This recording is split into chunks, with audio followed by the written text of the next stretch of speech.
Welcome back, grade 11. You're in general biology, and this is teacher Chris Ruflo saying, hello grade 11, how are you? But before we start, let us start with prayer. And then, okay, keep calm and we will pray. Dear God, praise your holy name, Jesus. In your wisdom and love, you surround us with the mysteries of the universe.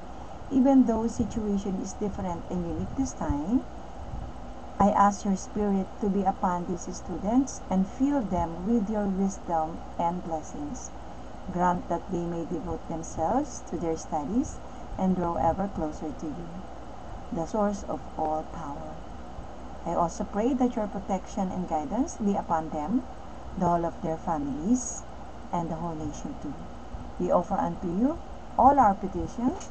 In Jesus' name, Amen. Amen. Okay, for our topic, we are now in chapter 2, cell cycle. Okay, what is a cell cycle? Cell cycle is a series of events in which cellular components are doubled, then accurately segregated into daughter cells. And that is the cycle of a cell. Okay, now let's have this. One of the distinct characteristics of a living things is being able to perpetuate themselves. Cells need to undergo cycles as part of their growth and to repair and to replace damaged one. By the way, cell is the basic unit of life, so therefore they need to grow and to repair themselves in order to replace the damaged one. Why? If our cell is damaged, what will happen to us, children, or grade 11? We will become sick, and there are times it's fatal. Okay, now let's have cell cycle. The other one is cell cycle enables an organism to continue its existence by multiplying itself in a controlled and a systematic processes. So cell cycle also, the other function is enable the organism to continue its existence by multiplying itself in a controlled and systematic processes. By the way, how many cells are there in a human being? There are how many? Yes, trillions. Estimated 3 trillions. 37 trillions, I mean. Okay, now, let's have another one. All types of cells have the ability, all types meaning all types of cells have the ability to reproduce through cell division, which is the part of the steps of cell cycle. Making new cells ensures that organisms grow and increase in number. So we need to double our cells or multiply for us to become healthy. Okay, even when the cell is not dividing, DNA duplication is taking place in a preparation for the next cell cycle. DNA can be found inside the nucleus if it is in eukaryotic cell. Okay, it is also during this phase that cell grows or organelles are built and the normal metabolic activities of the cell takes place. As the DNA is completely duplicated, the cell is now ready to go under mitosis, which result in the separation of the DNA copies. Each nucleus of the daughter cells receives a set of chromosomes identical to its parent cell. Then finally, it will be followed by cytokinesis, or the division of the cytoplasm, where the cells divides, producing two new cells. Okay, now let's face some questions like this. Why is cell cycle important to an organism? Okay, let's have this. Number one, the cell cycle is the reproduction of cells, whether it is eukaryotes or prokaryotes. Eukaryotes means what? Multicelled, yes. And then prokaryotes means unicelled. Okay. Next, it is important to an organism in a different ways, but overall, it allows them to survive. Okay, now, next. For the prokaryotes, or the unicelled, the cell cycle is called binary fission. Allows for them to live on by dividing into two new daughter cells. Binary fission means dividing, then producing two daughter cells. Then, for the eukaryotes, or the multicelled, consider an animal such as cat.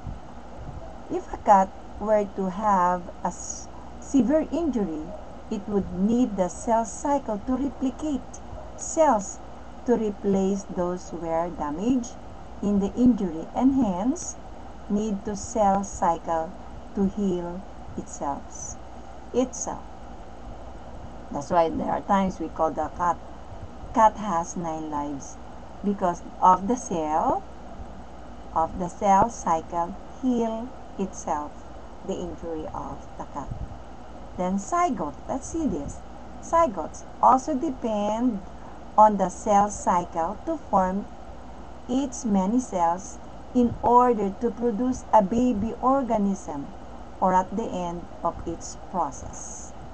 So zygote depends on the cell cycle, so that's the importance of cycles. Zygote means the newly formed baby, right? And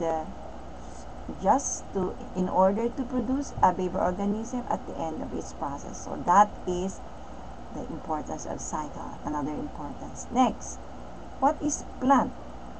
In plants require the cell cycle to grow and provide life for every other organism on earth, because what? The plants produces its own food, right? So the animal and human really needs plant, right?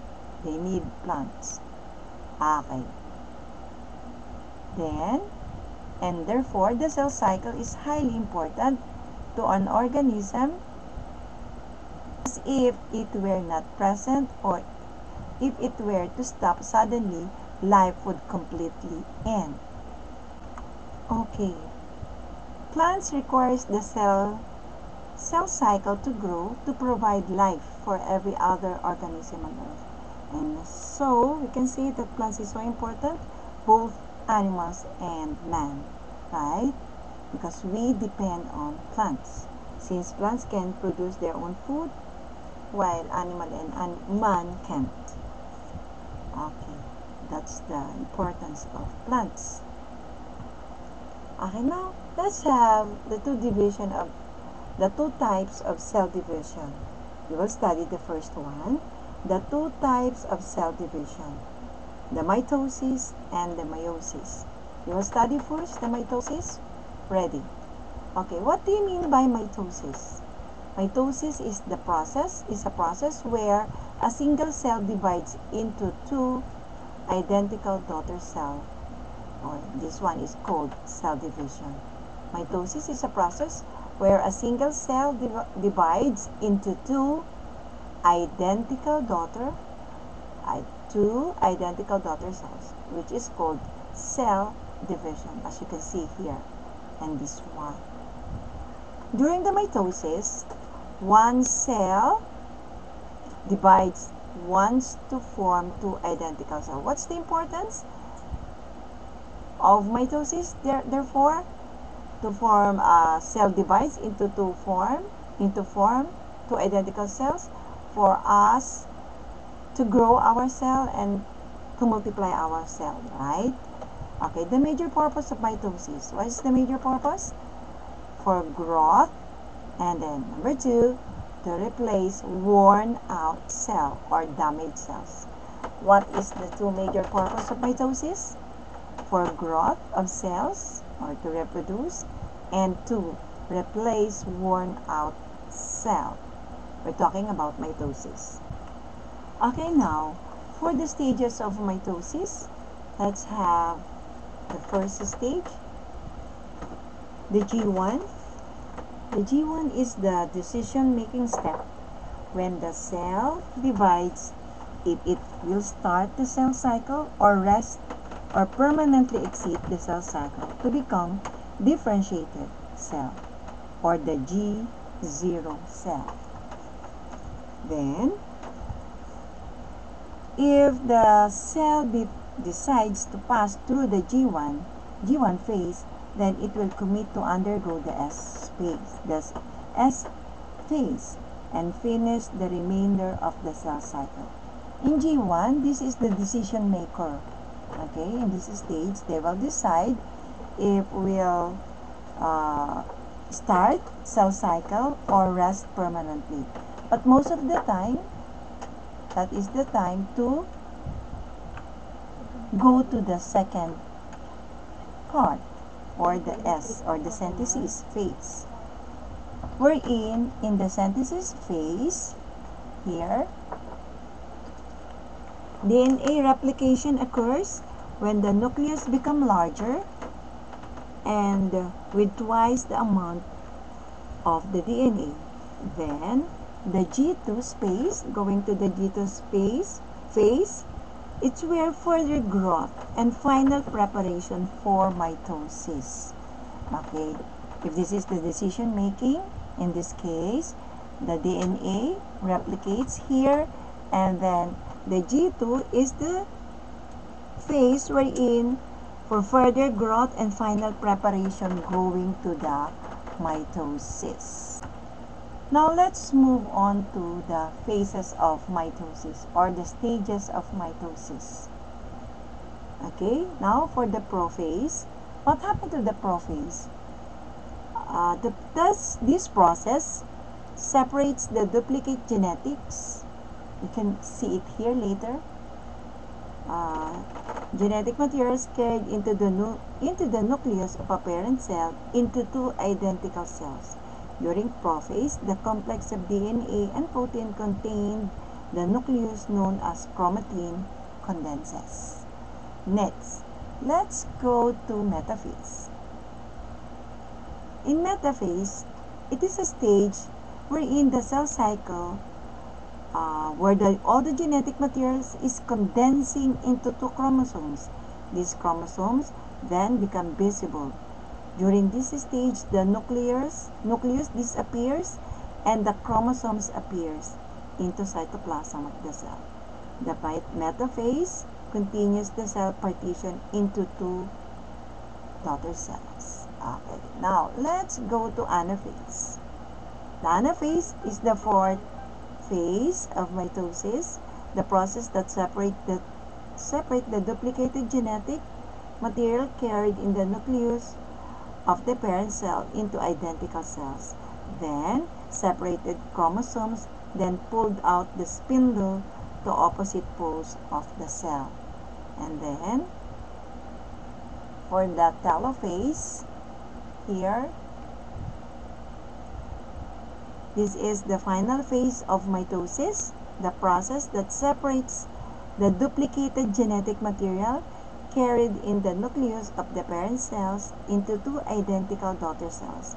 Telophase begins once the replicated paired chromosomes had been separated and pulled to the opposite side of the poles of the cell. And then the cytokinesis will happen, and then therefore we will have 2 new daughter cells and we replicate cells, and that is the important thing in the mitosis, this one. Later you can check later in your review time Okay. Now, the cell cycle and the checkpoints. Why is it there must be checkpoints? Okay, number one, the cell growth checkpoint occurs toward the end of the growth of the phase 1.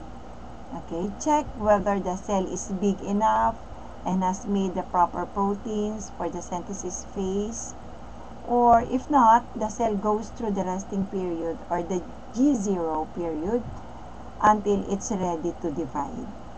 Okay, so that's the first checkpoint here, the G0 or the resting point. Okay, the second checkpoint here, this is the first checkpoint, and then the second checkpoint occurs during the synthesis phase or the S phase. Check whether DNA has been replicated correctly. If so, the cell continues to the mitosis. Okay. Next, the third one occurs during the mitosis phase. Check whether mitosis is complete. If so, the cell divides and cell repeats. Okay, here is the third checkpoint. What is the importance of checkpoint in a cell cycle? Okay, 3 checkpoint, the G1 or the transition, the G2, M, the transition again, and the exit, the phase transition. Checkpoints are where the cells assesses whether conditions are favorable for a cell division. When the environment is not favorable, for example, when the cell's DNA damage, a protein called P553 can stop the cell cycle and cause the cell to die. Then, when the proteins that regulates the cell cycle are mutated or absent, cell can divide uncontrollably, leading to a cancer. Oh. Okay, now, and that's for all. That's all for today, children, grade 11. And for your activity to be answered. Okay, activity 1. Okay, watch the cell cycle by Khan Academy. Cell cycle with Amoeba Sisters also. It's good to see. And then Armando Hasundugan in YouTube. And then complete the table to summarize the significant events that happen in each stages of the cell division. The first phase is done for you. Okay, next, activity 2. Previous section focus on the cell division in the eukaryotes. How does this compare to the division that occurs in prokaryotes? Search the information. How does prokaryotes undergo cell division, and make an illustration of this process in the box below. Provide 2 or 3 descriptions based on illustration. The one we discussed is eukaryotes, guys. And we are looking for the cell division of the prokaryotes. Then letter B, the next question that we can ask, how long does it take for a cell to take one complete cycle? The answer varies on the type of cell and species. For instance, liver cell completes its cell cycle for over 22 hours, while some somatic cell lasts only for 28 hours. Cite other cells that undergo cell cycle and the time it takes to complete the cycle. These 3 examples. Okay. Then for the last activity, however, there are some cells that do not divide often or ever. Research on the type of cell that proceeds to G0 or the stop or thinking site or the gap 0 phase, and explain the consequences for the cell or organism to enter this phase. Write your answer in the space provided, or you do it in a bond paper then to be submitted. Okay, now let's have our closing prayer, children. Let's pray. Okay, stay where you are, keep calm, and then we will pray. We will ask guidance from the Lord to finish all your activities, your assignments. Okay, Heavenly Father, as we come to an end of our time together, even in the distance. We thank you for what has been accomplished here today. May the subject matters we discuss serves as catalyst to move us forward that will cause us to advance and see the growth in all areas of our lives. May we live here recognizing you, the God of all wisdom, who are willing to lead us forward. We lift up unto you the healing of the sickness of our nation and the whole of the universe too. We pray all of this in Jesus' name. Amen and amen. Okay, it's 82 days to go before Christmas. But for now, goodbye, grade 11, and see you in our next lesson. Bye! Bye!